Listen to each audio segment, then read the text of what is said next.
Hey guys, post-match, Raducanu versus Elise Cornet, 2022 US Open.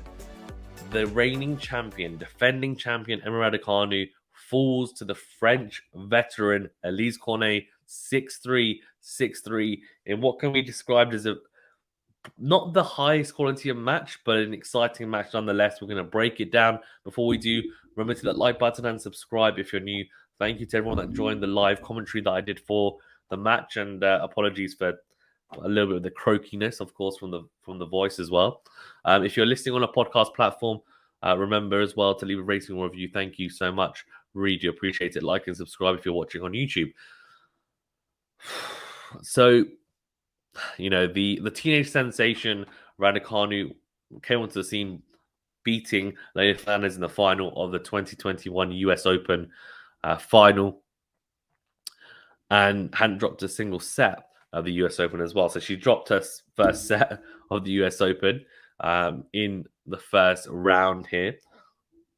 And you're thinking, okay, let's see how she handles the pressure.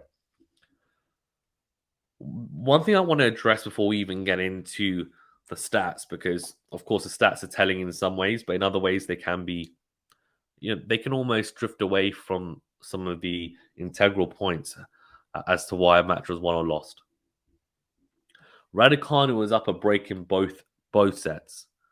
Not just one, both sets. The first set she was up straight away. She broke in the opening game, then got broken back straight away. Okay, you could say, okay, well, fine, that can happen. Okay, fine, it can happen. But then ends up getting broken and then losing that first set. And you say, okay, well, fine. Towards the back end of the set, Cornet picked up the pace, started playing better tennis, and understandably won it. In the second set, though, she was 3-1 up. So she, again, got an early break, 3-1 up. And what's the scoreline saying? 6-3. So she lost 5 games in a row. I mean, it's just, you can't win tennis matches by surrendering leads and breaks like that. Not at this level. And I think she'll be disappointed to lose 5 games in a row, right? I mean, it's just crazy after being 3-1 up. I mean, it's, really, and it wasn't like she tanked it or she didn't try. She just tactically got it a bit wrong at times. And I think the backhand started faltering and breaking down, which it doesn't normally break down as much as I guess we saw it break down that second set.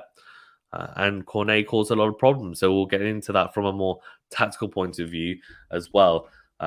Stats wise, I mean, I did say as well, just to point out before this match started, I said, look, it's a 50-50. It's a 50-50.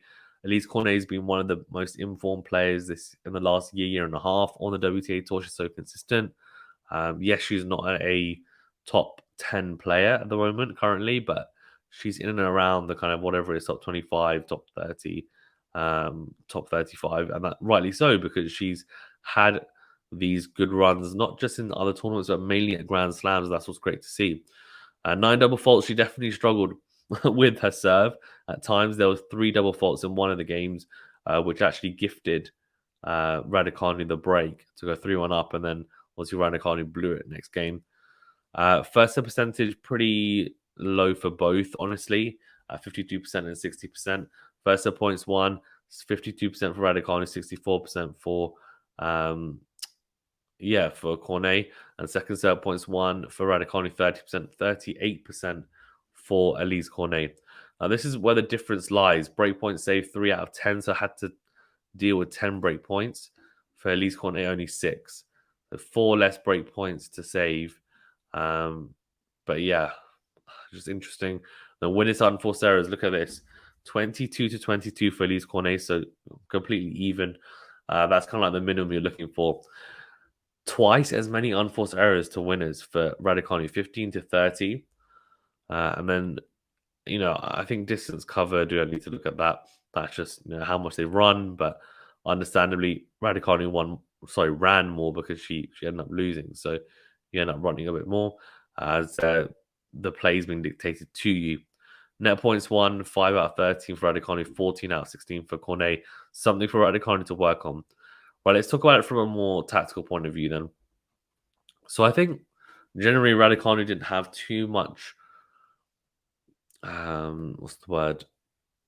She wasn't particularly afraid at Cornet's serve, and she would happily return it, and she'd make a lot of balls deep, etc. I think maybe the biggest issue for Raducanu was, um, I think Cornet was just so consistent with her ground strokes, so consistent, down the middle, either side, defensively was really good in that sense, and I think for Raducanu, maybe needs to develop some sort of similar aura or mentality, because I feel with her, going the breakup in both sets and just surrendering it's tough, and especially against someone like Lise Cornet, who's playing and has been playing some really good tennis for the past year. It then becomes very, very difficult. But Cornet thoroughly deserved it, I have to say.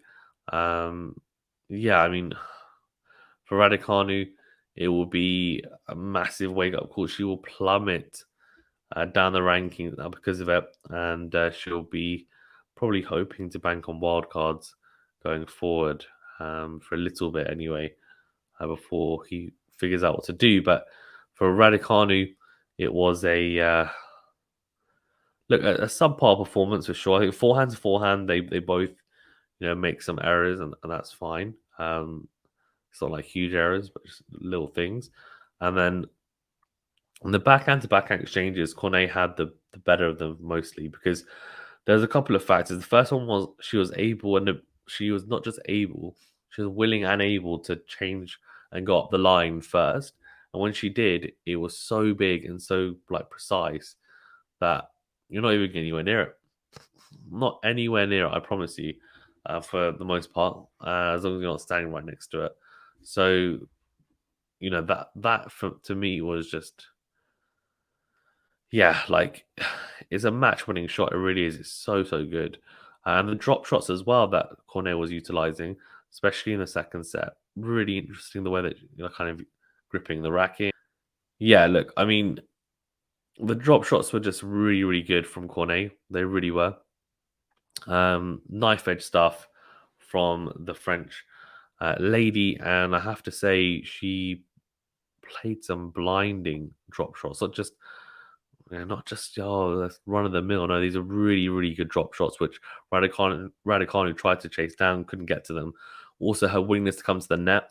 She closed down the court a lot. Raducanu didn't like it, especially when anything really that she thought was relatively short, she approach, come to the net. Sometimes she get lob fine, but sometimes, and most of the time, she would hit a good enough volley as well. So I think, yeah, definitely some food for thought. I think Raducanu could have committed to coming to the net more.